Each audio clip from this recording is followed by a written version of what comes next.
Olá, hoje nós vamos falar sobre cidadania. Bom, antes de entrarmos especificamente no tema, vale destacar que no passado nós tínhamos predominantemente a monarquia, onde o rei decidia tudo que desrespeitava a comunidade, a sociedade, o qual aquele reinado estava inserido. Então existia o rei, que era o Estado, o rei fazia as leis e os súditos cumpriam com os deveres dos próprios súditos. Então não havia, naquela época, um direito ou uma discussão com toda a comunidade se a gente comparar com os dias atuais, quando a gente destaca a cidadania.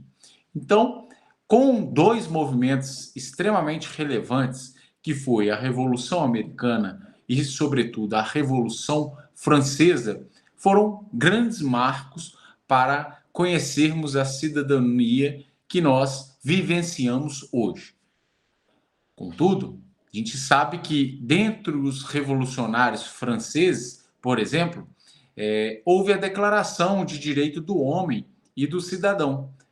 Esses revolucionários franceses abriu, obviamente, um campo para a discussão da cidadania. E com isso, chegamos ao patamar de discussão de cidadania atualmente. A cidadania, ela é uma ligação jurídica, política, que o indivíduo tem com o Estado, a que pertence e que lhe garante direitos e lhe impõe obrigações. Então, hoje, mesmo sendo submetido a um governo, o cidadão ele tem o direito de manifestar e de participar civil, política e socialmente dentro desse arcabouço social que foi construído com base na cidadania. Pois bem, dentro da perspectiva de cidadania, vale destacar que ser cidadão implica em desenvolver algumas atitudes previstas do contexto coletivo e social, assumir padrões de comportamentos estes vislumbrando sempre a coletividade em detrimento do individual, adquirir hábitos que favoreçam o convívio com as demais pessoas dentro de um espaço, de um ambiente específico. Então, o ser humano ele não entra com esse conhecimento de cidadania. Ele é socializado para que ele desenvolva tais comportamentos e tais atitudes dentro do convívio social. Então, desde o nascimento, a pessoa ela vai desenvolvendo tais habilidades e vai se instruindo para a convivência no coletivo.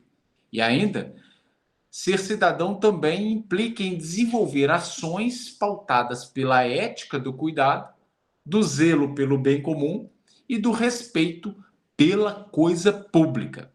Então, ser cidadão é um acordo para a convivência em comunidade. Bom, apesar do termo cidadania ser bastante difundido e, obviamente, aplicado, entendemos a cidadania, num contexto mais contemporâneo, como a chamada cidadania planetária. Isso condiz e diz respeito numa convivência que ultrapassa os limites da cidade, dos estados, das nações, e sim uma convivência no planeta Terra, onde o respeito ao meio ambiente, o respeito à atmosfera, o respeito ao local o qual convivemos deve prevalecer. Com isso, essa discussão extremamente atual de cidadania planetária, ela vislumbra uma análise ampla de cidadania, de um convívio social, o qual implica todos dentro do contexto planetário. Pois bem, a subcidadania é um aspecto que diz respeito ao não cumprimento dos direitos do cidadão. Lembrando que a cidadania prevê direitos e obrigações, direitos e deveres.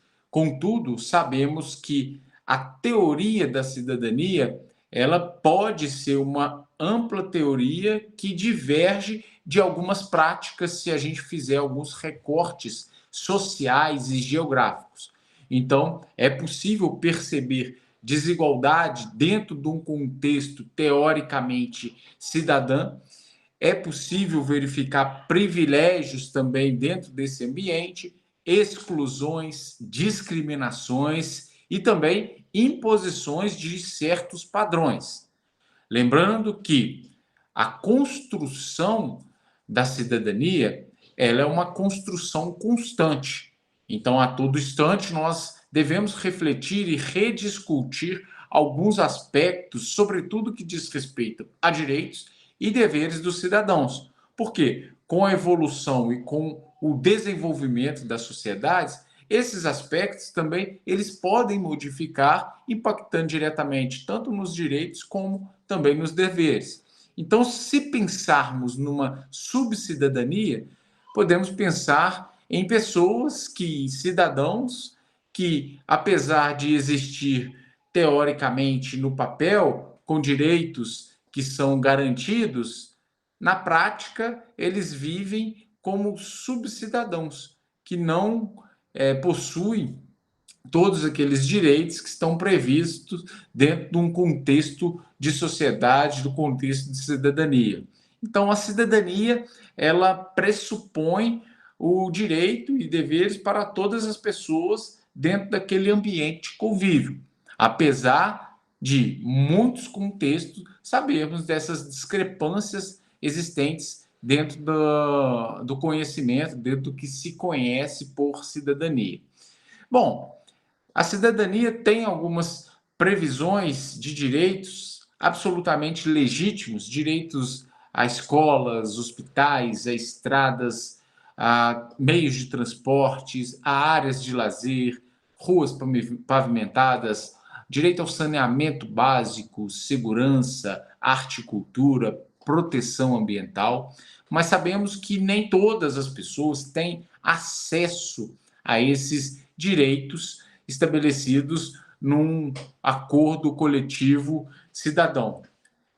Em detrimento disso, observamos que alguns aspectos relacionados a necessidades do cidadão, eles só são atingidos em virtude de uma organização social. E essa organização social, ela gera como consequência estruturas organizacionais, ou seja, estruturas tanto de organizações públicas como também de organizações privadas que ofertem tais serviços aos cidadãos.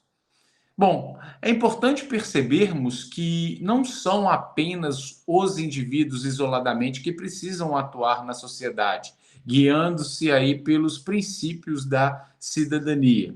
As organizações, elas também precisam ser cidadãs. Então, elas também possuem suas obrigações, elas também possuem seus direitos e elas estão embutidas dentro desse convívio social. Então, tais organizações também possuem seu papel cívico, político e também social para desenvolver suas atividades dentro de uma determinada sociedade.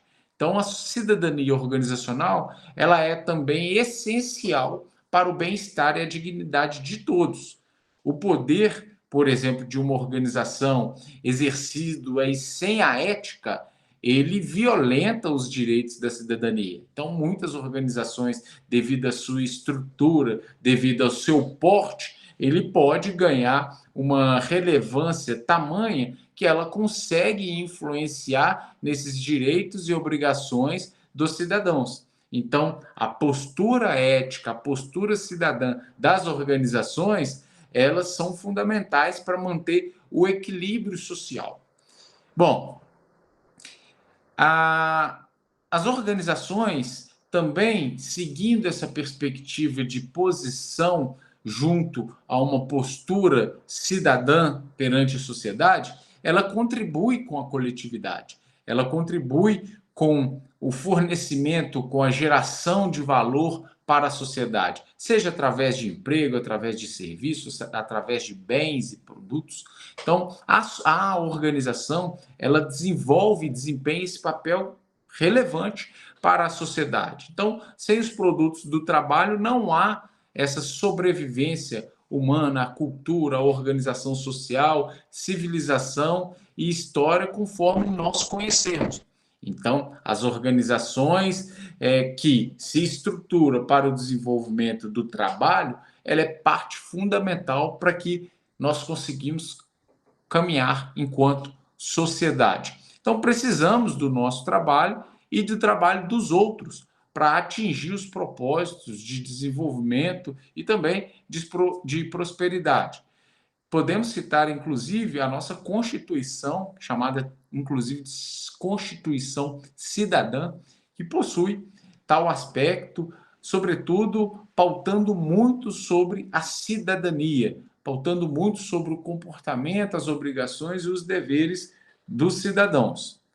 Temos ainda que, em nosso dia a dia, contamos com o trabalho de muitas pessoas para garantir alimentação, a higiene, locomoção, lazer, segurança, dentre vários outros serviços ou produtos e bens que nós consumimos. Muitas vezes, até mesmo desconhecemos qual é o trabalho envolvido em uma prestação de serviço, por exemplo. Então, entender, respeitar e atuar seguindo esse acordo coletivo de cidadania faz parte do processo de avanço e desenvolvimento da sociedade. Então, nem sempre todo o trabalho contido em objeto ou serviço ele é evidenciado ou ele fica evidente. O trabalho ele é considerado condição para que os seres humanos se desenvolvam e as sociedades humanas continuem a existir, conforme nós conhecemos, respeitando uns aos outros e preservando o convívio coletivo. Pois bem, deixo a seguinte reflexão para vocês de Euclides da Cunha. Estamos condenados à civilização. Ou progredimos ou desaparecemos. Agradeço a atenção de todos.